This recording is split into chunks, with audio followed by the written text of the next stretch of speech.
गिरिराज जी के परम भक्त थे श्री माधवदास जी। एक बार एक काशी के विद्वान गोवर्धन धाम आए, जो सबको शास्त्रार्थ में हराते रहते थे और लिखवाते थे, मुझसे हार गए हो, आज के बाद तुम कभी भी मुझे देखोगे दंडवत प्रणाम करोगे, और हस्ताक्षर करवा लेते थे। गोवर्धन में आकर उन्होंने पूछा, यहाँ कोई विद्वान है क्या? तो किसी ने माधवदास जी का नाम बता दिया। माधवदास जी तो अनन्य भक्त थे ठाकुर जी के। वो माधवदास जी की कुटिया में पहुंचे और जाकर बोले, अये माधवदास, मैं काशी से आया हूं, तुमसे शास्त्रार्थ करना चाहता हूं। माधवदास जी बोले, शास्त्रार्थ प्रारंभ होने से पहले ही मैं अपनी हार स्वीकार करता हूं। वैष्णव का स्वभाव नहीं होता विवाद में पड़ना।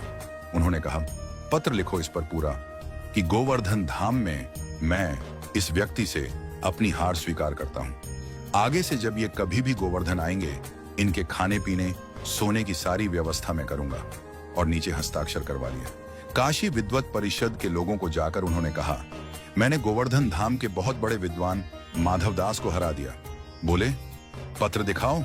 तो वो पढ़ने लगे, गोवर्धन धाम में श्री गिरिराज जी की सन्निधि में काशी से आए विद्वान को माधवदास जी ने बुरी तरह हरा दिया। बोले, तुम तो कह रहे थे तुम इन्हें हरा कर आए हो, इसमें तो उल्टा लिखा है। वो दोबारा गोवर्धन पहुंचे और माधवदास जी से बोले, ये सब क्या लिखा?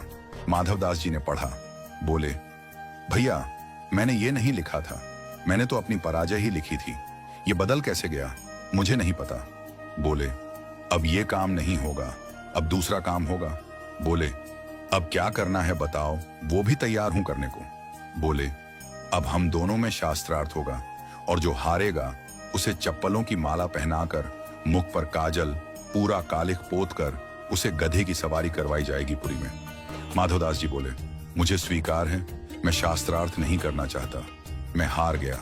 आप गधा बुला लो, माला बना लो चप्पलों की, जो कालिख पोतनी है कर दो, मुझे बैठा के सब घुमा लाओ। और माधवदास जी बोले कि इस सबसे पहले मैं एक बार 5 मिनट के लिए गिरिराज के दर्शन करो। विद्वान से बोला, जाओ जल्दी करके आओ। जैसे ही माधवदास जी गिरिराज जी के दर्शन के लिए गए, गिरिराज जी माधवदास जी का रूप बनाकर बाहर आ गए और उस ब्राह्मण से बोले, हाँ भाई, करो अब शास्त्रार्थ। और गिरिराज जी ने शास्त्रार्थ में उस विद्वान को बुरी तरह हराया, माला पहना दी चप्पलों की, मुख पे कालिख पोत दी और गधे पर बैठाकर उसकी सवारी निकाली। इतने में ही माधवदास जी असली वाले दर्शन करके बाहर आए। बाहर आकर देखा तो क्या पाया, गधे पर वही विद्वान बैठा है। माधवदास जी बोले, ये तुमने क्या किया? मैंने तो 5 मिनट का समय मांगा था दर्शन का, तुम खुद ही बैठ गए, खुद ही कालिख पोत ली। वो बोले, बात मत करो मुझसे, एक तो हरा दिया, ऊपर से मजाक उड़ा रहे हो। बोले, मैंने कब हराया? मैं तो दर्शन करने गया था। बोले, अच्छा, तो ये लोग सब झूठे हैं, सब लोगों के सामने तुमने हराया। माधवदास जी समझ गए। पीछे मुड़कर मंदिर की ओर देखा तो गिरिराज जी मंद मुस्कुरा रहे थे। यही है ठाकुर जी के हवाले छोड़ना। अपना कर्म अपने अनुसार करो, अपने पर निर्भर होकर करो, परंतु फल ठाकुर जी पर छोड़ दो। यदि आप वैष्णव हो, उनके सच्चे प्रेमी हो, वो आपको गिरने नहीं देंगे।